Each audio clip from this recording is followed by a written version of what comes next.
ప్రాంతాల్లో నేను సంఘ పరిచర్య చేస్తున్నాను. ట్రైబల్ ఏరియా మినిస్ట్రీస్ కూడా ఒరిస్సా, పాడేరు, అరకు ఇలాంటి ప్రాంతాల్లో ట్రైబల్ ఏరియా మిషనరీలో మన భాస్కరణి గారితో పాటు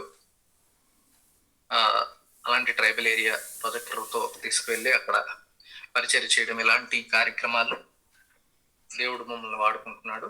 కాబట్టి పరిచర్య నిమిత్తం ప్రార్థన చేయండి. అదే విధముగా మేము గ్రంథాలని ఓన్లీ బైబిల్ తెలుగు అనే ఒక ఛానల్ ద్వారా రన్ చేస్తున్నాము. గ్రంథాలను కూడా వివరించడం అనేది జరుగుతుంది. కాబట్టి మీ అందరినీ కూడా ఒకసారి నేను మీతో కొన్ని విషయాలు వాక్యంలోకి వెళ్ళే ముందు నేను కొన్ని పాలసీస్, అంటే ఎట్టి రీతిగా నా యొక్క వివరణ ఉండబోతుందో అనేది మీతోటి ఒక విషయం పంచుకోవాలనుకుంటున్నాను. నేను ప్రసంగాలు అయితే ఎప్పుడు చెప్పాలని ఇష్టపడను. ప్రసంగాలు కాదు, ఇంటరాక్షన్ ఎక్కువగా ఉండాలని అయితే నేను కోరుకుంటుంటాను. ఉదయకాలం 5:30కి ఇంటరాక్షన్ ఏంటన్నా కొంచెం ఇబ్బందిగా ఉంటుంది అని మీరు అన్నా కూడా, అవకాశం ఉన్న వాళ్ళు మాత్రమే, ఎవరికైతే పాసిబిలిటీ ఉంటుందో వాళ్ళు మాత్రమే ఒక థంబ్ సింబలో లేకపోతే వాళ్ళు అన్మ్యూట్ చేసుకొనైనా మీరు నాతో మాట్లాడచ్చు.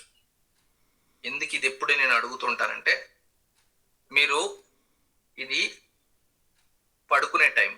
చాలా మంది ఏం చేస్తుంటారు ఈ టైంలో అంటే, నిద్ర వస్తూ ఉంటుంది. అది మీ యొక్క శరీరము.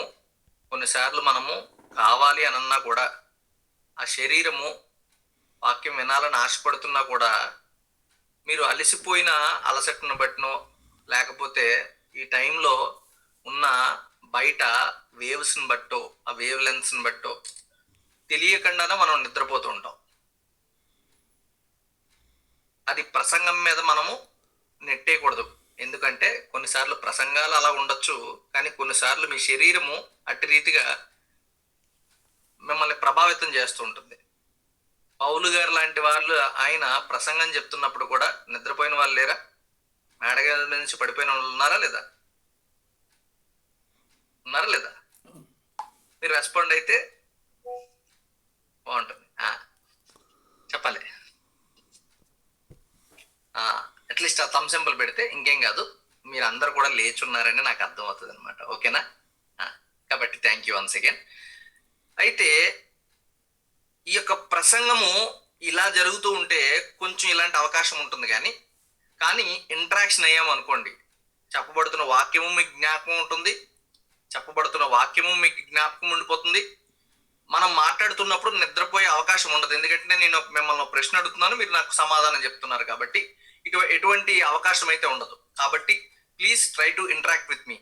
మీరు థంబ్ సింబల్ కిందనో లేకపోతే అన్మ్యూట్ చేసుకొని ఏదైనా ప్రశ్న అడిగినప్పుడు ఆ ప్రశ్నకి సమాధానం కిందనో మీరు మాట్లాడితే చాలా బాగుంటుంది అని అయితే నా యొక్క అభిప్రాయం. కాబట్టి అవకాశం ఉన్న వాళ్ళు, అవకాశం లేని వాళ్ళ సంగతి మరి దేవునికి స్తోత్రం. అవకాశం ఉన్న వాళ్ళు మాత్రం దయచేసి మాత్రం ఖచ్చితంగా ప్రయత్నము చేయండి. ఈరోజు మనము యోనా గారి కోసం మనం తెలుసుకుందాం. ఈరోజు మనము యోనా గారి కోసం ఒక షార్ట్ పిక్చర్లో, ఒక 1/2 an hour మనము యోనా గారి కోసము సంపూర్తిగా తెలుసుకోవడానికి ప్రయత్నం చేద్దాం. ఓకేనా? మీరు అందరు రెడీయేనా? Okay, thank you. అయితే యోనా గారి గురించి ఏం చెప్తా ఉన్నా, నేను చిన్నప్పుడు సండే స్కూల్లో విన్నాను. చిన్నప్పుడు సండే స్కూల్ నుంచి నేను వినుకుంటూ వచ్చాను. చేప వస్తుంది, మింగేస్తుంది, బయటపడేస్తాడు. యోనా గారు అక్కడికి వెళ్తారు, ప్రవచిస్తారు, వాళ్ళు మారు మనసు పొందుతారు, దేవుడు వాళ్ళని క్షమించేస్తారు. ఇక్కడితో అయిపోయింది కదా, ఇందులో ఇంకేముంది మీరు చెప్పడానికి అని మీలో కొంతమందికి సందేహం రావచ్చు. కానీ మొట్టమొదటిగా ఈ యొక్క యోనా గారిని మన జీవితాలతో కంపేర్ చేసుకుందాం. యోనా గారిని మన జీవితంతో కంపేర్ చేసుకుందాం. మళ్ళీ మీ బ్రెయిన్లోకి చేప వచ్చేస్తుంది. యోనా గారి జీవితాన్ని నా జీవితాన్ని కంపేర్ చేసుకుంటే నేను అనేకమైన చేపలు తినేసాను, కానీ నన్నే చేప తినేయలేదు కదా. అంతేనా? నేను అనేకమైన చేపలు నేను తినేసాను, కానీ నన్నే చేప తినేయలేదు కదా. కాబట్టి ఆయనకి నా కంపారిజన్ ఏంటన్నా కొంచెం వైస్ వెర్సా, రివర్స్లో ఉందేంటి అని మీరు అలాంటి కంపారిజన్ కాకుండా మనము ఆయన యొక్క ఆధ్యాత్మిక జీవితాన్ని, మన ఆధ్యాత్మిక జీవితాన్ని తెలుసుకుందాం.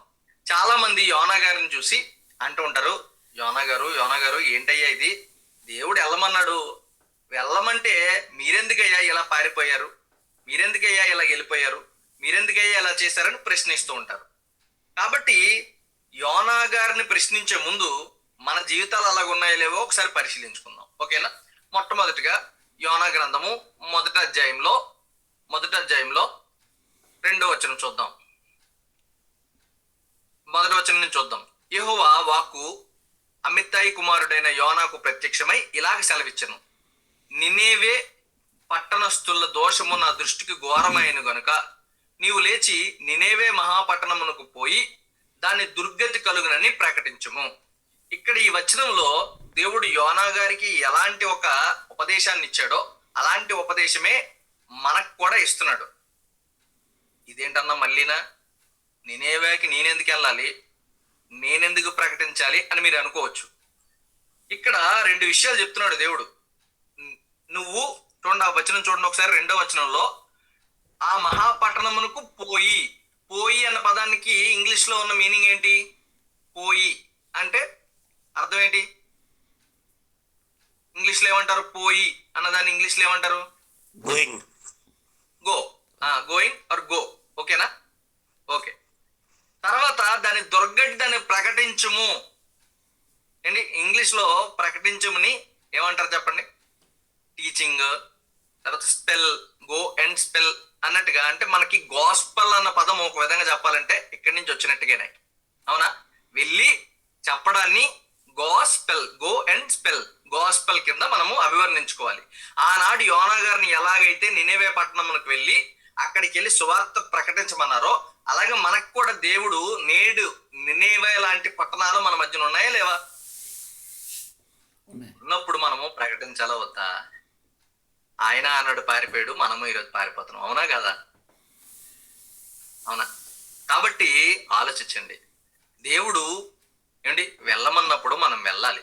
సర్వలోకమునకు, సర్వ సృష్టికి వెళ్ళి మీరు సువార్త ప్రకటించండి అని దేవుని యొక్క నియమావళి మనకి అందరికీ కూడా సమాంతరంగా పరిచర్యల నానా విధములుగా ఉన్నప్పటికీ కూడా ఈ సువార్త భారం అనేది అందరి మీద సమానముగా దేవుడు పెట్టాడు. పరిచర్య నానా విధాలుగా ఉండొచ్చు, కాదనట్లేదు, కానీ సువార్త భారము అందరి మీద. సేవకులకి అదే పరిచర్య, శిష్యులకి అదే పరిచర్య, కిందనున్న వాళ్ళకి అదే పరిచర్య, విశ్వాసులకి అదే పరిచర్య. కాబట్టి ఈ విషయాన్ని మీరు జ్ఞాపకం చేసుకోవాలండి, ఈ విషయాన్ని మీరు జ్ఞాపకం చేసుకోవాలి. దాని తర్వాత మిమ్మల్ని ఇంకో ప్రశ్న కూడా అడగాలనుకుంటున్నాను. ఇక్కడ యోనా గారు దేవుని యొక్క ప్రవక్త, అవునా? దేవుని యొక్క ప్రవక్త. అలాంటి ఒక ప్రవక్త దేవుడు పలానా ప్రాంతానికి వెళ్ళి సువార్త ప్రకటించు, వాళ్ళు మారు మనస్సు పొందకపోతే దేవుడు కఠినమైన తీర్పు తీరుస్తాడు అని అన్నప్పుడు ఎందుకు వెళ్ళలేదు? ఎందుకు వెళ్ళకుండా, నినేవాకి వెళ్ళకుండా తార్షీషు ఓడలెక్కి ఎందుకు వెళ్ళిపోయాడు చెప్పాలి మీరు. వాళ్ళని శిక్షిస్తానంటాడు దేవుడు, కానీ శిక్షించాడు, కనికరిస్తాడు, గడిగడికి క్షమిస్తాడు.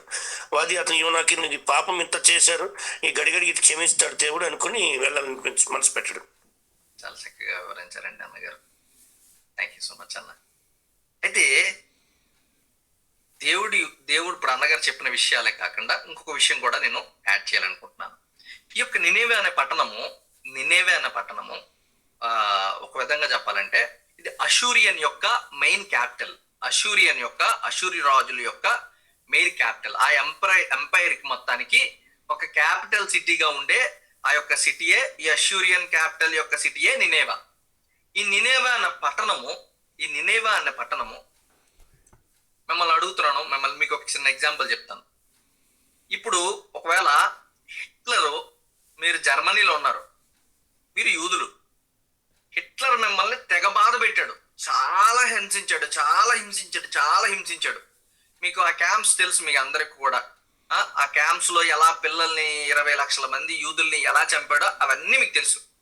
ఇప్పుడు మీరే వెళ్ళి హిట్లర్ దగ్గరికి వెళ్ళి, అన్నగారు చెప్పినట్టుగా హిట్లర్ దగ్గరికి వెళ్ళి సువార్త ప్రకటించయ్యా, నువ్వు మారు మనసు పొందితే దేవుడు నిన్ను క్షమిస్తాడు అని దేవుడు నీకు చెప్పాడు అనుకోండి, మనం వెళ్తామా?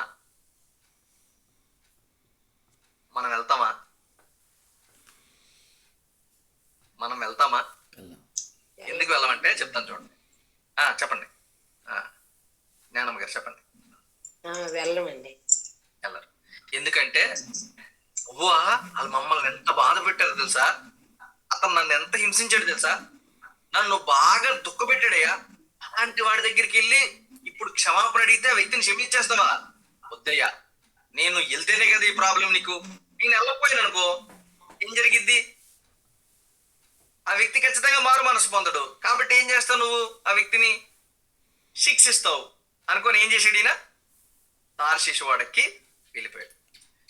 వెళ్ళిపోతే మొట్టమొదటిగా దేవుడు మీ జీవితాలతో ఎందుకు కంపేర్ చేసుకోమంటున్నానంటే, దేవుడు చెప్పిన మాటను మీరి మనము కూడా దేవునికి ఎన్నో మార్లు దూరముగా పారిపోతున్న క్షణములో కొన్ని మార్లు దేవుడు నీ దగ్గరికి కొన్ని పంపిస్తూ ఉంటాడు. అందులో యోనా దగ్గరికి మొట్టమొదటిగా ఏం పంపించాడు? తుఫానును పంపించాడా లేదా? మొట్టమొదటిగా గుర్తుపెట్టుకోండి, తుఫానును పంపించాడు మొట్టమొదటిగా. అవునా? ఆ తుఫాను పంపించినప్పుడు అక్కడ ఉన్న వాళ్ళందరికీ అర్థమైపోయింది, అయ్యా బాబు ప్రభువా ఇదేదో జరిగింది మొత్తానికి. అనుకో చీట్లు వేశారు, చీట్లలో యోనా గారి పేరు వచ్చింది. యోనా గారిని అడిగారు, అయ్యా అది నా వల్లే వచ్చింది, నాకు అర్థమైపోయింది స్టోరీ అని అంటే, మరి ఏంటయ్యా మరి పరిస్థితి అన్నప్పుడు, అయ్యా ఇది మమ్మల్ని ఇందులో తోసేయి అప్పుడు మీరు అందరూ బతికిపోతారు అన్నప్పుడు తోసేశాడు. అక్కడ ఉన్న నావిక ఆ యొక్క సేన అంతా కూడా ఏం చేసింది? యోనా గారిని ఆ యొక్క సముద్రంలోకి తోసేసింది. ఇక్కడ వరకు మీ అందరికి తెలిసిందే. అయితే మిమ్మల్ని అడుగుతున్నాను, మరలా రెండవ మారు ఏం పంపించాడు దేవుడు? రెండవ మారు ఏం పంపించాడు? మొదటిగా తుఫాను పంపించాడు, ఈయన తోసేశారు సముద్రంలో. అప్పుడు రెండవ మారు ఏం పంపించారు? చేపను పంపించాడు. చేప కాదేసి పెట్టాడు. చేపను పెట్టాడు. అవునా? చేపను పెట్టాడు. ఈ చేప యోనా గారిని ఏం చేసింది? మింగేసింది.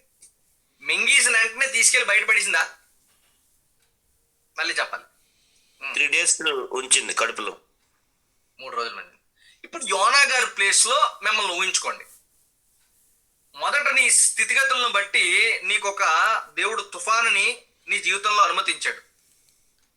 అనుమతించినప్పుడు నువ్వు లొంగిపోయావు. లొంగిపోయినప్పటికీ కూడా దేవుని యొక్క పరిచర్య కాకుండా వేరే విధంగా నువ్వు లొంగావు. ఇప్పుడు దేవుడు నీకు కొన్ని విషయాలు అర్థం చేయడానికి నీ జీవితంలో కూడా ఒక తిమింగలాన్ని పంపిస్తాడు. నీ జీవితంలో కూడా ఒక తిమింగలము, ఒక తుఫాన్లు పంపిస్తున్నప్పుడు ఏమండి మనం లాక్ అయిపోతాం. చేప కడుపులో యోన ఎలా లాక్ అయిపోయాడో కదలగలుగుతాడా? మార్నింగ్ వాక్కి వెళ్తాడా? మంచి డిన్నర్కి కానీ, టిఫిన్స్కి కానీ, భోజనానికి కానీ, వాష్రూమ్ కానీ ఎక్కడికైనా వెళ్ళగలుగుతారా? యోనా గారు చాలా లాక్ అయిపోయాడు, ఇరుక్కుపోయాడు.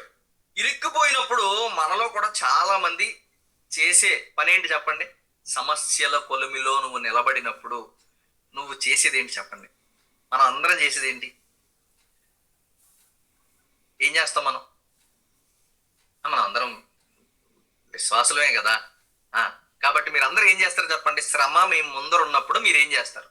ప్రేయర్, ప్రార్థన. 2వ అధ్యాయం అంతా చదువుకోండి, ప్రార్థన. 2వ అధ్యాయం అంతా యోనా గ్రంథము 2వ అధ్యాయం అంతా కూడా ప్రార్థన. అయ్యా నన్ను జ్ఞాపకం చేసుకోవయ్యా, చీకట్లో ఉండిపోయినయ్యా, పాతాళం మట్టుకు దిగిపోయానయ్యా, వెలుగు నాకు ప్రసాదించవయ్యా, అవన్నీ మాట్లాడుతూ చిట్ట చివరిగా ఒక మాట అంటాడు. మీరు బాగా గమనించండి, చిట్ట చివరిగా ఒక మాట అంటాడు. అయ్యా నేను అర్పణ అర్పిస్తానన్నానో, ఏదైతే నేను మర్చిపోయానో ఆ విషయాలన్నీ కూడా నేను నెరవేరుస్తానయ్యా అని అంటాడు. అనగానే బయటికి చేప వచ్చి ఏం చేస్తుంది? కక్కేస్తుంది. అవునా? బయటికి చేప వచ్చి కక్కేస్తుంది. మన జీవితాల్లో కూడా దేవుడు కొన్నిసార్లు కొన్ని విషయాలు అడుగుతూ ఉంటాడు. చూడండి, మన హన్నా గారు ఎన్నో రోజుల నుంచి పిల్లల కోసం ప్రార్థన చేసి ఉంటారు. అవునా? కానీ దేవుడు ఎప్పుడైతే అయ్యా నువ్వు నాకు ఒక బిడ్డను అనుగ్రహించావా, ఆ బిడ్డని నీ యొక్క సేవ నిమిత్తము నేను నీకు మరలా తిరిగిస్తానయ్యా అనే మాట ఇచ్చినప్పుడే ఎందుకమ్మా గర్భాన్ని ధరించారు చెప్పండి? ఎందుకు ధరించి ఉంటారంటే, నేను అంటాను, దేవుడు ఆ మాట కోసం ఎదురు చూస్తున్నాడు. ఎన్నో రోజులు కన్నీరు కార్చింది, ఎన్నో రోజులు సన్నిధికి వెళ్ళింది, ఎన్నో రోజులు బాధపడింది. కానీ దేవుడు నేను ఎవరైనా సమస్యల్లో ఉన్నప్పుడు వారికి ఇచ్చే ఒక విషయం ఏంటంటే, ఒక 2 విషయాలను పరిశీలించుకోమంటాను. మొట్టమొదటిగా దేవుడికి ఏదైనా నువ్వు మాటిచ్చి మీరావా, మొట్టమొదటిగా అది పరిశీలించుకో. రెండవది దేవుడు నీ మాట కోసం ఏదైనా ఒక మాట కోసం ఎదురు చూస్తున్నాడా, ఇది కూడా పరిశీలించు. ఈ రెండు గమనించుకోమని చెప్తూ ఉంటాను. మోస్ట్ ప్రాబబుల్లీ ఈ రెండు విషయాల్లో దేవుడు కొన్నిసార్లు నీ యొక్క మాట ఇచ్చి తప్పిపోవడమో, లేకపోతే మాట నీ దగ్గర నుండి వాగ్దానం కోసం ఎదురు చూస్తున్నాడో, నువ్వు ఇవ్వబోయే మాట కోసం ఎదురు చూస్తున్నాడేమో. ఈ రెండు పాసిబిలిటీస్. ఇంకో అదర్ చాయిస్ కూడా ఉంది, దేవుడి చిత్తం. కానీ ప్రస్తుతానికి మీరు ఈ రెండు పరిశీలించండి. ఈ రెండు ట్రై చేసి చూడండి. దేవుడిని అడిగి చూడండి, మాట ఇచ్చి తప్పిపోయావా, లేదా దేవుడు నీ దగ్గర నుంచి ఏదైనా మాట కోసం ఎదురు చూస్తున్నాడా. ఈ రెండు విషయాల పట్ల మీరు ధ్యాస కలిగి, ధ్యానం కలిగి ప్రార్థించగలిగినట్టయితే చాలా మట్టుకు సమాధానాలు మనం పొందుకుంటాం. చాలా మట్టుకు సమాధానాలు మనము పొందుకుంటాం. కాబట్టి ఇలా పరిశీలించండి. రీసెంట్ గా నా జీవిత అనుభవాలు చెప్తున్నాను. రీసెంట్ గా ఈ యొక్క ఫార్ములా ఏంటి చాలా సార్లు ఉపయోగపడింది. రీసెంట్ గా కూడా బొబ్బిలిలో ఒక బ్రదర్, జీవన్ బ్రదర్ అని ఒక బ్రదర్ ఉన్నారు. ఆ బ్రదర్ వాళ్ళ పాపకి ప్రతిసారి ఫీవర్ వస్తుంది. 2 months నుంచి కంటిన్యూస్ గా ఫీవర్ వస్తుంది. హాస్పిటల్కి వెళ్తే, విజయనగరం తల్లి పిల్ల హాస్పిటల్కి వెళ్తుంటే, ఆ హాస్పిటల్కి వెళ్తున్నప్పుడు ప్లేట్లెట్ కౌంట్స్ 50,000 పడిపోయి ఉన్నాయి. 1,50,000 ఉండాల్సిన ప్లేట్లెట్స్ మినిమం కౌంట్ 50,000 పడిపోయి. 50,000 పడిపోతుంటే ఎవ్రీ మంత్ ఈ సినారియో జరుగుతుందంటే, అక్కడికి వెళ్ళి మేము ఇచ్చిన సజెషన్ ఏంటంటే, బెటర్ యూ ఆప్ట్ ఫర్ అని చైల్డ్ స్పెషలిస్ట్ దగ్గరికి వెళ్ళండి అన్న, ఇది కాకుండా ఓమ్ని ఆర్కెట్కి వెళ్ళండి అని చెప్పేసి మేము సజెస్ట్ చేసాం. మాకు తెలిసిన వాళ్ళని అక్కడ చెప్పడం జరిగింది. వాళ్ళు అక్కడికి వెళ్ళారు. అక్కడికి వెళ్ళి మొత్తం అంతా ప్లేట్లెట్ కౌంట్స్ తీసేసరికి platelet counts has been dropped nearly to 5,000 to 10,000 around ఉన్నాయని చెప్పేసి, 10,000 అంటే అసలు బతికే ఛాన్సెస్ కూడా లేవు. చాలా టఫ్. ప్లేట్లెట్ కౌంట్స్ 10,000 పడిపోయి అంటే అసలు చాలా టిపికల్ కండిషన్ లో ఉందని చెప్పేసి అనుకున్నప్పుడు డాక్టర్లు పిలిచారు. ఛాన్సెస్ కూడా చాలా తక్కువ, ప్లేట్లెట్స్ ఎక్కిద్దామని ప్లేట్లెట్స్ ఎక్కించారు. యూజువల్ గా ప్లేట్లెట్స్ ఎక్కించినప్పుడు ఏం జరుగుతుందంటే, the platelet counts which they have gathered, ఏదైతే వాళ్ళు గ్యాదర్ చేసుకున్నారో ప్లేట్లెట్ కౌంట్స్, అది బాడీలో, హ్యూమన్ బాడీలో ఇంజెక్ట్ చేసినప్పుడు అదే ప్లేట్లెట్ కౌంట్స్ అనేవి ఆ 1 or 2 days ఉంటాయి. తర్వాత దాని సిచ్యువేషన్ బట్టి కొంచెం చేంజెస్ రావచ్చు, కొంచెం ఇంక్రీజ్ అవుతాయి. సో ప్లేట్లెట్స్ ఎక్కించడం అంటారు. సో ఆ ప్లేట్లెట్స్ కూడా ఎక్కించారు. ప్లేట్లెట్స్ ఎక్కించిన 2 to 3 hours గ్యాప్ లో కూడా ఈ 1 lakh ఎక్కించిన ప్లేట్లెట్స్ కాస్త మరలా 10,000 పడిపోయాయి. సో క్యాన్సర్ అని కన్ఫర్మ్ చేశారు. అయితే ఆ వ్యక్తి అన్నారు, అంటే పిల్లలకి, మీ అందరికి తెలిసి తల్లిదండ్రులు కూడా చాలా మంది ఉన్నారు కాబట్టి, పిల్లలకి ఆ సెలైన్లు పెట్టడము, ఇంజక్షన్లు గుచ్చడము, ఇవన్నీ కూడా చూసి తపన బాధపడిపోయి ఉంటారు తల్లిదండ్రులు ఎవరైనా. ఆ తండ్రి కూడా అలాగే బాధపడ్డాడు. అందులోపు లాస్ట్ లో ఇక్కడ బ్యాక్ సైడ్ ఒక ఫ్లూయిడ్ ఉంటది. బ్యాక్ స్పైనల్ కార్డ్ లో ఫ్లూయిడ్ ఉంటది. అది ఎగ్జాక్ట్ గా ఆ యొక్క క్యాన్సర్ యొక్క స్టేజ్ ఏంటో తెలియడం కోసము ఆ యొక్క ఫ్లూయిడ్ తీస్తారు. ఆ ఫ్లూయిడ్ తీసేటప్పుడు మామూలు ఇంజక్షన్లే మనం తట్టుకోలేం కదా. వెన్నుపూసకి ఆ యొక్క పాపకి ఇచ్చిన ఇంజక్షన్ వల్ల పాప విలవిల్లాడిపోయింది. అది చూసి తండ్రి తట్టుకోలేకపోయాడు. క్యాన్సర్ అన్నారు, ఎలాగో ఫైనల్ స్టేజ్ అంటున్నారు, ఇంక ఏదైతే ఏముంది నేను తీసుకెళ్ళిపోతాను, నేను పట్టుకెళ్ళిపోతాను అన్నప్పుడు అక్కడ ఉన్న డాక్టర్లు అందరూ కూడా అదే, ఆడపిల్లనే కదా నువ్వు ఇలా చేస్తున్నావు, మగవాడు అయితే ఖర్చు పెడతావు కదా, ఆడపిల్లనే కదా నువ్వు ఇలా చేస్తున్నావు అని ఇలా మాట్లాడుతున్నారు. ఆయన అంటాడు, లేదయ్యా, ఉన్న 4 రోజులైనా వాళ్ళ చెల్లితో ఆడుకుంటది, ఈ నొప్పులు భరించలేకపోతుంది, రోజు ఏడుస్తుంది, చూసి తట్టుకోలేకపోతున్నామా అంటాడు తండ్రి. ఆ సమయం ముందు డాక్టర్స్ మేము అడ్మిట్ చేసినందుకు గాను మమ్మల్ని పిలిచి ఇలాగ అంటున్నారు, ఏం చేద్దాం, మీరు చెప్పండి, దాన్ని బట్టి మీరు చేసేద్దాం అన్నారు. తీసుకెళ్ళిపోతాను అన్నారు. అక్కడ డాక్టర్లు అన్న మాట ఏంటంటే, సెలైన్ తీసిన ఆ యొక్క ఎక్విప్మెంట్ తీసిన 5 నిమిషాల్లో గేట్ దాటేలోపు చనిపోతుంది పాప. వాళ్ళు మాకు ఇచ్చిన టాస్క్ అది, మాకు ఇచ్చిన టైం లైన్ అది. ఈ టైం లైన్ లో ఖచ్చితంగా ఇది జరుగుతుంది. కాబట్టి మీ ఇష్టం, మీరు ఏం చేయాలంటే చేయండి అని అన్నప్పుడు, ఆ బ్రదర్ నన్ను అడిగినప్పుడు ఆ బ్రదర్కి ఇచ్చిన ఈ 2 పాసిబిలిటీస్ మీరు ఆలోచించండి అన్న, దేవుడికి ఏదైనా మాట ఇచ్చి తప్పిపోయారా అని అడిగితే, రాత్రంతా అడిగాడు, ఏం రాలేదయ్యా, ఏం తప్పుకోలేదు, నాకేం జ్ఞాపకం రావట్లేదు. అయితే ఒక విషయం చేయి, దేవుడు నీ దగ్గర నుండి ఏదైనా ఒక మాట కోసం ఎదురు చూస్తున్నాడేమో పరిశీలించుకో అన్నా. ఆ రాత్రంతా ఆయన ప్రార్థన చేసి, ఆ రాత్రి ఫోన్ చేసి, అన్న ప్రార్థన చేశాను, నాకు దేవుడు ఎందుకో ఈ ప్రేరణ కలిగించాడు, ఒకవేళ నా పాప బతికితే నా పాపని ఖచ్చితంగా సేవ నిమిత్తమే నేను పెంచుతాను, సేవ కోసమే నా కుమార్తెని అర్పిస్తాను అని ఒక మాట ఇచ్చాడు. అందరం ప్రార్థన చేసాం. మార్నింగ్ ఇలా గూగుల్ మీట్స్ ఉంటాయి, 4:30కి ఉంటుంది, 5 to 6 ఉంటుంది, 6 to 8, 7 ఉంటుంది, 8 to 9 ఉంటుంది, 9 to 10 ఉంటుంది. అన్ని గూగుల్ మీట్స్ లో కూడా ప్రార్థనలు జరుగుతున్నాయి, సంఘాల్లో ప్రార్థనలు జరుగుతున్నాయి, వ్యక్తిగత ప్రార్థనలు జరుగుతున్నాయి. The very next day night ఏదైతే ఈ మాట ఇచ్చాడో ద మార్నింగ్ ఇది జరిగిన తర్వాత మరలా ఆ స్కాన్స్ ఇవన్నీ చేయడానికి వస్తే పాప చాలా యాక్టివ్గా ఉంది, బాగుంది. ఇప్పుడు మళ్ళీ ఒకసారి రిపోర్ట్స్ చేద్దామని రిపోర్ట్స్ చెక్ చేశారు. డ్రమాస్టిక్లీ నిజంగా మీకు కావాలంటే ఓమ్ని ఆర్కే రాధాకృష్ణ గారు యొక్క ఓమ్ని ఆర్కే అంటే అందులో ఆర్కే అంటే రాధాకృష్ణ గారు. రాధాకృష్ణ గారు అందులో వర్క్ చేస్తున్న మెడికల్ సూపరింటెండెంట్ ఆ సిస్టర్ గారికి పెట్టిన వాయిస్ నోట్ ఏంటంటే, రిపోర్ట్స్ మీరు పెట్టారు, ఈ రిపోర్ట్స్ అన్ని రాంగ్. ఒక్కసారి 5,000 నుంచి 10,000 ఉండే ప్లేట్లెట్లు కాస్త 1,80,000కి ఎలా పెరిగిపోతాయి? ప్లేట్లెట్లు ఎక్కించినా పెరగనవి ఏమైందంటే పెరిగిపోయి 1,80,000 అయిపోయాయి. 1,80,000 అయిపోతే ఆయన షాక్ అయిపోయారు. ఆ వ్యక్తి తండ్రి వచ్చి అన్న తీసుకెళ్ళిపోతాను అన్నప్పుడు మేమన్న మాట ఇదే, మనం ఎన్నో సాక్ష్యాలు విన్నాం కదా, ఆ సాక్ష్యాలు విన్నప్పుడు ఒకవేళ ఈ 5,000 ప్లేట్లెట్ కౌంట్ 10,000 ప్లేట్లెట్ కౌంట్ ఉన్న వాళ్ళు రేపు పొద్దున్న స్వస్థపరచబడ్డారు అని నువ్వు ఎప్పుడైనా చూసినప్పుడు, అరే ఆ రోజు కూడా నేను ప్రయత్నించుంటే దేవుడు నన్ను కూడా స్వస్థపరిచేవాడేమో కదా అన్న మాట నిన్ను బ్రతకనవదన్నా, నిన్ను తినేస్తుంది. కాబట్టి ఎట్టి పరిస్థితుల్లో అట్టి దుస్సాహసానికి పోవద్దు, దేవుడు చిత్తానికి అనుమతించాడు కాబట్టి దీని ద్వారా వెళ్దామో ఆయన చిత్తం ఏదైతే దాన్ని మనం స్వీకరిద్దాము అనే మాట చెప్పిన దాన్ని బట్టి ఆ వ్యక్తి ఆ ప్రొసీజర్ కి ముందుకు వెళ్ళేసరికి ఏం జరిగింది, ఆ వ్యక్తి ఆ పాప ప్లేట్లెట్ కౌంట్లు 1,80,000కి వచ్చాయి. 1,80,000 వచ్చేసరికి ఓమ్ని ఆర్కే ఆర్కే గారు రాధాకృష్ణ గారు మెసేజ్ ఒకటి పెట్టారు, అది దేవుని చిత్తం అయితే మీకు ఫార్వర్డ్ చేస్తాను.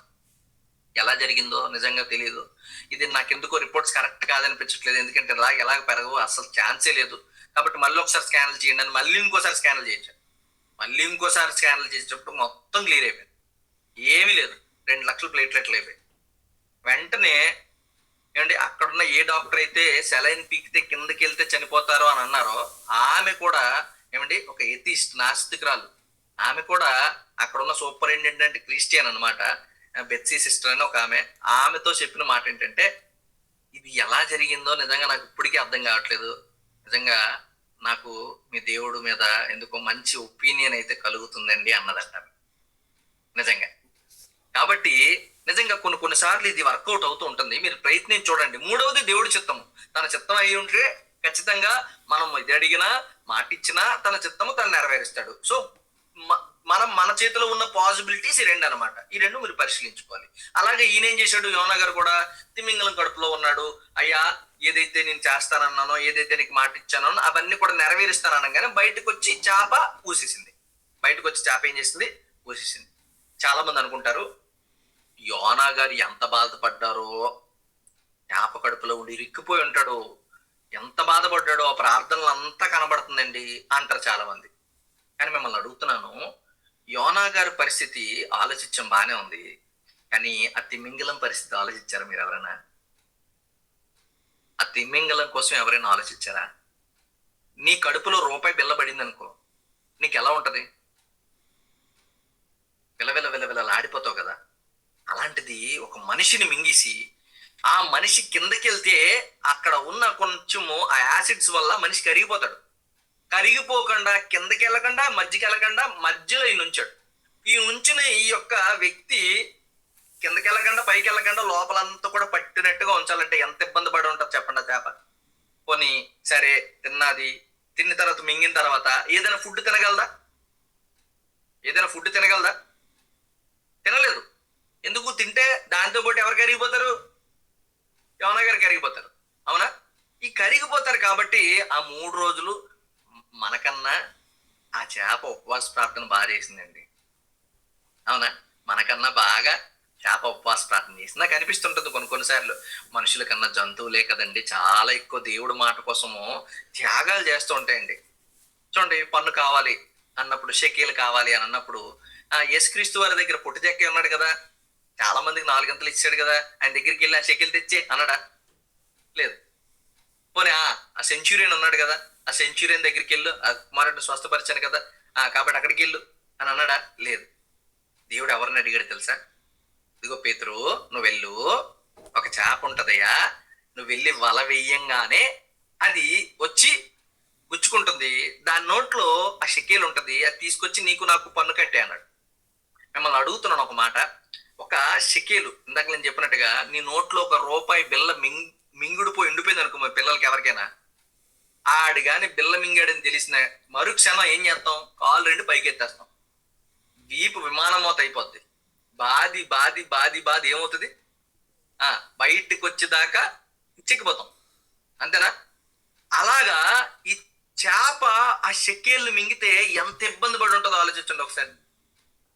ఎంత ఇబ్బంది పడి ఉంటుంది. అయినప్పటికీ కూడా ఏంటి, అది కిందనెక్కడో ఉండొచ్చు కదా. ప్రభు వస్తాడు, పేతురుకి చెప్పాడు. పేతురు వచ్చినప్పుడు వలేసినప్పుడు నేను ఎక్కడ ఉండాలనుకుంది? వాళ్ళకి ఫస్ట్ ఈయన దొరకాలి, నేనే దొరకాలి. నేనే ప్రభువుకి పన్ను కట్టాలని చచ్చిపోయింది. నేనే ప్రభువుకి ఏం చేయాలా? పన్ను కట్టాలని చచ్చిపోయింది. నిజంగానండి. మనం అనేకమైన చేపలు తినేస్తుంటాం కానీ నిజంగా ఆ చేపలు చూసి మనం నేర్చుకోవాలండి 2 పాఠాలు. మీకు ఇంకో మాట చెప్తాను. ఆ తిమింగలం బయటకు వచ్చి ఒడ్డును ఊసేసింది అంటున్నారు. అవునా? ఒడ్డున ఊసింది అంటున్నారు. మిమ్మల్ని అడుగుతున్నాను, ఒడ్డుకు వచ్చిన తిమింగలం వెనకతల మరలా దీంట్లోకి వెళ్ళడం మీరు చూసారు ఎప్పుడైనా? ఒడ్డుకు తిమింగలం వెళ్ళలేదు. అవునా? మీరు ఎంత కష్టపడి తోసినా కూడా అది వెళ్ళదు. ఎందుకంటే ఒడ్డుకు వచ్చిందంటే దాని పని అయిపోయిందని. అంటే ప్రభువు కోసం ప్రాణత్యాగాలు చేయడానికి ఆ చేపలు సిద్ధపడ్డాయి. ప్రభువు కోసం మనం బ్రతుకుటే క్రీస్తు, చావు అయితే లాభం అనుకుని మనం బయటికి వెళ్ళట్లేదు, సువార్తలకు వెళ్ళాం. ఎందుకు? ఇలాగన్నానని బాధపడకండి. కొంతమంది జ్ఞానం కలిగి ఉండాలి కదా అని సువార్తలు మానేశారు. అదే జ్ఞానమో నాకు అర్థం కాదు. మన్నించండి ఎవరినైనా బాధ పెట్టుంటే. ప్రమాదమును చూసి నువ్వు ఆగిపోతే మనం ఎలాగండి క్రైస్తవులు అవుతాం? అసలు సమస్యను చూసి ఏంటి, తాళం కప్పను చూసి ఆగిపోతే నీకు తాళం డోర్ ఎందుకు ఓపెన్ అవుతుంది? అలాగే దయచేసి సమస్యను చూసి మనం ఎప్పుడు ఆగిపోకూడదు. సువార్తలని మనం ఎప్పుడు కూడా ఆపకూడదు. ఎదిరించేవారు ఎదిరించనివ్వండి, ఎదురాడేవాడు ఎదురాడనివ్వండి, పోరాడేవాడిని పోరాడనివ్వండి, మనం నిలబడదాం. ఆ ప్రాణాలు పెట్టాయి చేపలు. గాడిదలు యజమానులకి ఎదురు తిరిగాయి. మనం దేవుడికి ఎదురు తిరగకూడదు కదా. కాబట్టి ఈ విషయాలు జ్ఞాపకం చేసుకోండి. దాని తర్వాత 3వ అధ్యాయం దగ్గరికి వచ్చేసరికి, సరేనయ్యా నువ్వు చెప్పావు కదయ్యా వెళ్తాను అని వెళ్తాడు, సువార్త ప్రకటిస్తాడు, మొత్తం ఆ గ్రామం అంతా తిరుగుతాడు, చుట్టూ తిరుగుతాడు. ఇదంతా మీకు తెలిసిందే. తెలిసిన తర్వాత ఆటోమేటిక్గా ఏం జరిగిద్ది? వాళ్ళందరూ ఏం చేస్తారు? మనం ముగింపుకి వచ్చాం. ఏం జరిగిద్ది చెప్పండి? ఏం జరిగింది? పడతారు, ప్రార్థన చేస్తారు, ఒప్పుకుంటారు, సరి చేసుకుంటారు. పశ్చాత్తాపడతారు, ప్రార్థన చేస్తారు, సరి చేసుకుంటారు. అందరూ కూడా మోకరించి ప్రార్థన చేస్తారు గోను పట్ల కొట్టుకొని. అవునా? ఇదే మనం జరుగుంటే మనం ఏం చేస్తామండి?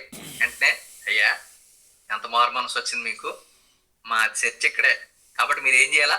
ఖచ్చితంగా మా చర్చికి రావాలా, మనం అందరం కలిసి ప్రార్థన చేసుకుందాం అని మనం అంటాం. కానీ యోనా గారు ఏమన్నారు తెలుసా? 4వ అధ్యాయం 1వ వచనం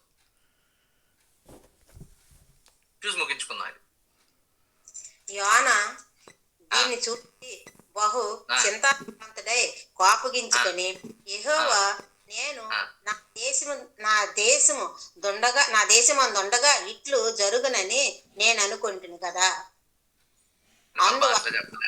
మన భాషలో ఈ వచనాన్ని మాట్లాడుకుంటే మనం ఎలా మాట్లాడుకోవాలంటే దీన్ని, నాకు తెలుసు ప్రభు అని సంగతి, నువ్వేదో చంపేస్తావు వాళ్ళందరిని అనుకొని అక్కడికి వెళ్ళాను. నీ దయా హృదయం నాకు తెలుసు. నువ్వు వెంటనే అవతల వ్యక్తి కానీ మారుతాడంటే నువ్వేం చేస్తావు? నువ్వు కనికరిచ్చేస్తావు అని కూడా నాకు తెలుసు. నువ్వు కానీ అవతల వ్యక్తి కానీ క్షమాపణ అడిగాడంటే నువ్వు క్షమించేస్తావు. నువ్వు కరుణ కలిగిన వాడు. ఈ విషయం నాకు ముందే తెలుసయ్యా, నాకు ఇట్లా జరుగునని నాకు తెలుసు. అందుకనే నేను తార్షీషు దగ్గరికి వెళ్ళిపోయాను.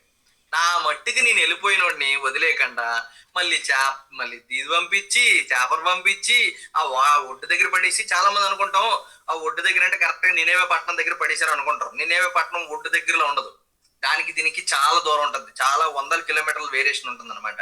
అంటే మీకు చెప్పాలంటే ఇప్పుడు ఆ హైదరాబాద్కి బీచ్కి ఎంత దూరం, అలాగా ఒడ్డును మూసేసిన తర్వాత అక్కడి నుంచి నడుచుకుంటూ ప్రయాణం చేసుకుంటూ వెళ్ళాడు జానా గారు.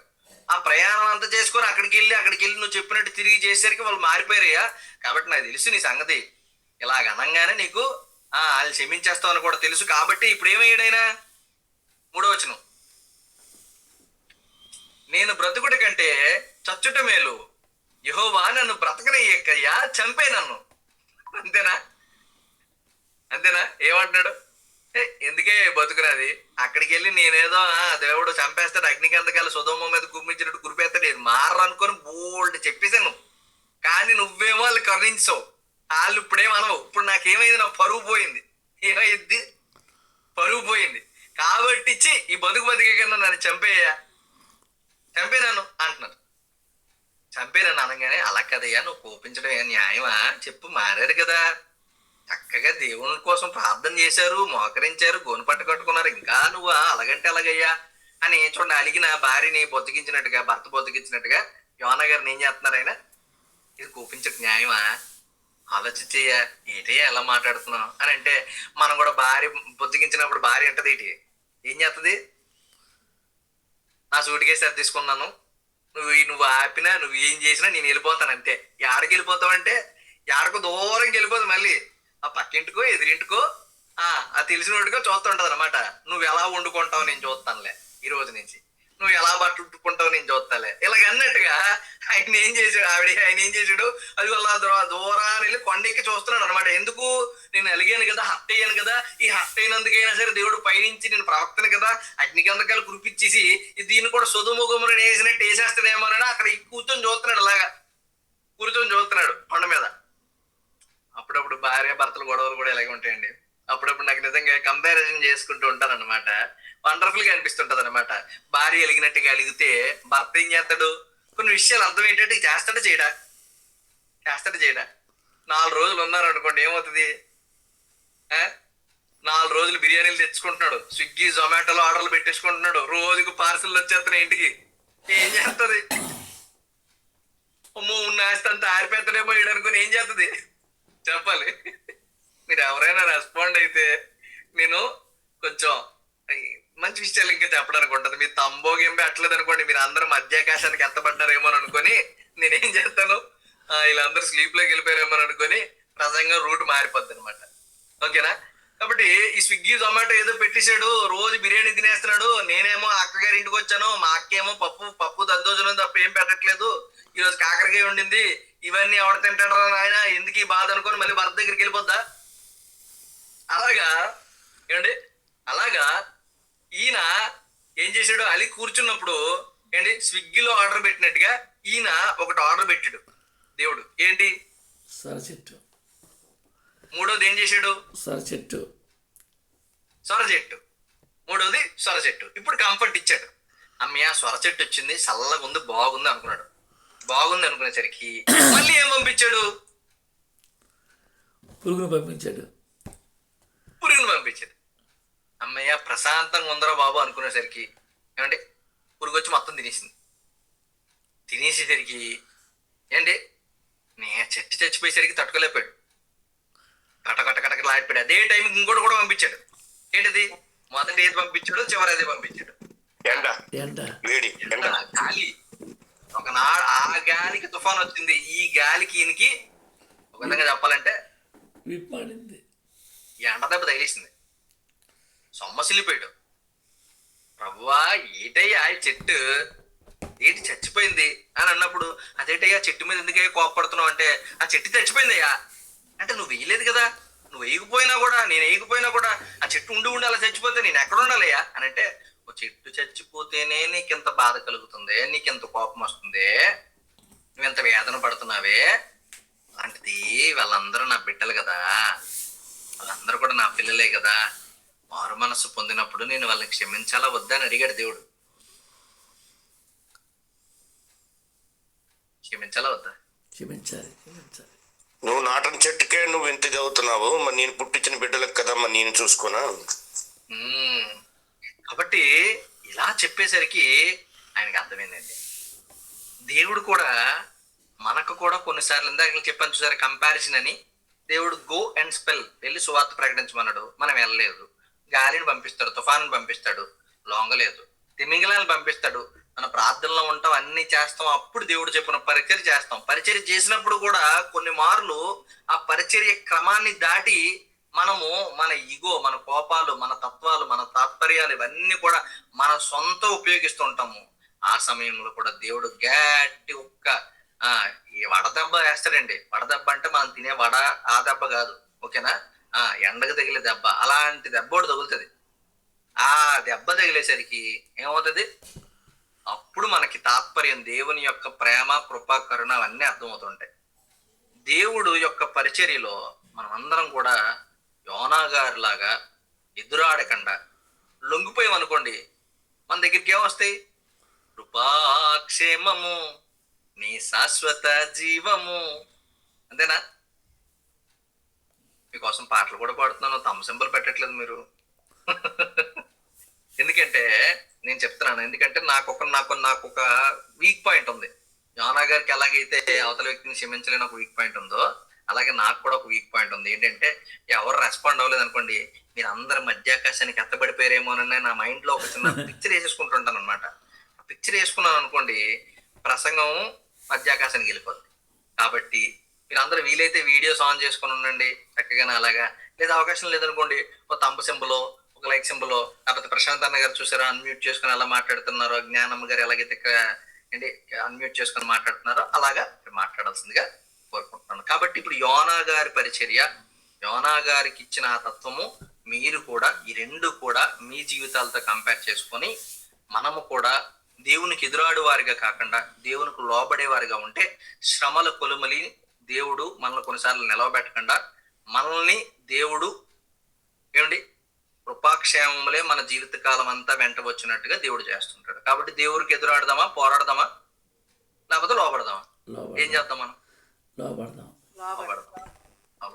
అందరూ ఒకసారి చెప్పండి, ముగించుకుందాం. నేను చెప్పకపోతే మళ్ళీ ఇంకో గంట ప్రసంగం చెప్పేస్తాను. మరి దేవుడికి లోబడదాం. లోబడదాం. ఇంకా ఒకరేనా? జ్ఞానం గారు ఒక్కలేనా లోబడతారు? దేవుడికి లోబడి దేవుడిచ్చిన అనుసారం మనం నడుస్తాం. ఆమేన్. థ్యాంక్ యూ అండి. నిజంగా ఇంకెంతమంది లోబడతారో సార్ తమ సింబల్ పెట్టండి. నిజంగా అందుకే మీరు యాక్టివ్గా ఉన్నారా, ఫోన్ల దగ్గర ఉన్నారా, ఫోన్లు పక్కన పెట్టి తలగడ మీద పడుకుని పోతున్నారా, ఏం అర్థం కావట్లేదు. కొంచెం మా లేచే ఉన్నారు అందరూ. కొంచెం తమ సింబల్ పెడుతూ ఉంటే మనం బండిల ముందుకు వెళ్తూ ఉంటారు. Thank you so much. కాబట్టి మనం అందరం కూడా దేవునితో పోరాడేవారుగా కాకుండా, దేవుడిని ఎదిరించేవారుగా కాకుండా, మనము దేవుడికి లోబడితే ఆ శ్రమలు అవన్నీ కూడా దేవుడు మన దగ్గర నుంచి తొలగించి ఖచ్చితంగా మనల్ని బహుబలముగా ఇంకా తన పరిచర్యలో వాడుకుంటాడు దేవుడు. కాబట్టి ప్రార్థన చేసుకుందాము, చిన్న ప్రార్థన చేసుకుందాము. ప్రార్థన చేసుకునే ముందు ఒక చిన్న ఇది. సో ఇలాగా మీకు గ్రంథములో ఒక టాపిక్స్ లో మనం మాట్లాడుకుందాం, లేకపోతే జనరల్ టాపిక్స్ లో మాట్లాడుకుందామా అనేది మీరు కూడా మీకు ఎలాగనిపిస్తే సేవకులకు చెప్పండి. సేవకులు నాకు చెప్పిన దాన్ని బట్టి జనరల్ టాపిక్స్ అయితే జనరల్ టాపిక్స్, లేదా ఇలాగ ఏదైనా ఒక గ్రంథాన్ని లేకపోతే ఒక చిన్న ప్రవక్తల గ్రంథాలు కానివ్వండి, ఏదైనా ఒక వివరించుకుందామంటే అలా వివరించుకుందాం. ఓకేనా? ఇలాగే మాట్లాడదాం తమ్ముడు. ఎందుకంటే అందరూ మిగిలిన సేవకులందరూ కూడా ఆ వాక్యం చెప్తున్నారు కదా, మీరు ఇలా కొనసాగించండి, బాగానే ఉంటుంది. Okay. Thank you so much. ప్రార్థన చేసుకున్నాను. మహాలోకాలు కలిగజేసిన మా కన్న తండ్రి దేవా, నీ మహాకృపను బట్టి ప్రభువా తండ్రి నాయన, మీ బిడ్డలతో ఇది మనం మాట్లాడిన విధానం బట్టి దేవా, నీకు మరొకసారి వందనాలు, స్తుతులు, స్తోత్రాలు చెల్లించుకుంటున్నామయ్యా. మీ కృపలో తండ్రి నాయన మమ్మల్ని నిలవబెట్టావు తండ్రి నాయన, మా ద్వారా ప్రభువా తండ్రి నాయన మాట్లాడించావు ప్రభువా తండ్రి. యోనా గారి యొక్క జీవితంలో తండ్రి నాయన ఉన్న అనేకమైన విషయాలు ప్రభువా తండ్రి నాయన మాకు నేర్పించావు తండ్రి. మేము ఎదురాడకుండా ప్రభువా తండ్రి నాయన తండ్రి లోబడి వారిగా ఉండటకు సహాయం తెచ్చి మనం పెట్టుకుంటాం తండ్రి. మీ బిడ్డల ప్రభువా తండ్రి నాయన తండ్రి ఈ యొక్క కార్యక్రమాన్ని తండ్రి నాయన చేస్తున్నారు. ఎంత ప్రయాసం మాకు తెలిసేయా, ఎన్నిసార్లు ఎంతమందికి ఫోన్ చేయాలో నాకు తెలిసేయా, ఎంతమంది ప్రభువా తండ్రి నాయన ఉదయకాల సమయం మందు తండ్రి నాయన వాక్యము తండ్రి నాయన కోసము ఎంతమంది దగ్గరికి తండ్రి నాయన మెసేజ్లు పెట్టుంటారో, ఎంతమందిని జాయిన్ అవ్వమని అడిగి ఉంటారో మాకు తెలుసు ప్రభువా. వారి కష్టాన్ని జ్ఞాపకం చేసుకోండి వారి యొక్క తండ్రి నాయన ప్రయాసని జ్ఞాపకం చేసుకోండి, వారి పరిచర్యని జ్ఞాపకం చేసుకోండి. చాలా మంది సేవకులు ఉన్నారు అయ్యా తండ్రి నాయన, వారిని జ్ఞాపకం చేసుకొని దీవించండి, ఆశీర్వదించండి ప్రభువా. నీ కృపలో వారందరినీ నిలవబెట్టండి తండ్రి నాయన. విశ్వాసులు ఉన్నారు, వృద్ధులు ఉన్నారు, పిల్లలు ఉన్నారు, వాళ్ళందరినీ కూడా జ్ఞాపకం చేసుకుని దీవించి ఆశీర్వదించమని వేడుకుంటూ మరి ప్రభువా మరొకసారి తండ్రి నాయన ఈ మీటింగ్ కండక్ట్ చేస్తున్న సేవకుల్ని, అదే విధంగా వచ్చిన విశ్వాసుల్ని తండ్రి నాయన, ఇంకా రాని ఉన్న వారిని కూడా తండ్రి నాయన దీవించి ఆశీర్వదించమని వేడుకుంటూ మహిమ ఘనత ప్రభావాలు ఈ కార్యక్రమవంతుల ద్వారా మీరు ఒక్కరే పొందుకోమని వేడుకుంటూ ఇచ్చిన ప్రార్థన మా ప్రభువు మా రక్షకుడైన యేసుక్రీస్తు వారి పరిశుద్ధ నీ నామమున ప్రార్థించి అడిగి వేడుకుంటున్నాం తండ్రి. ఆమేన్.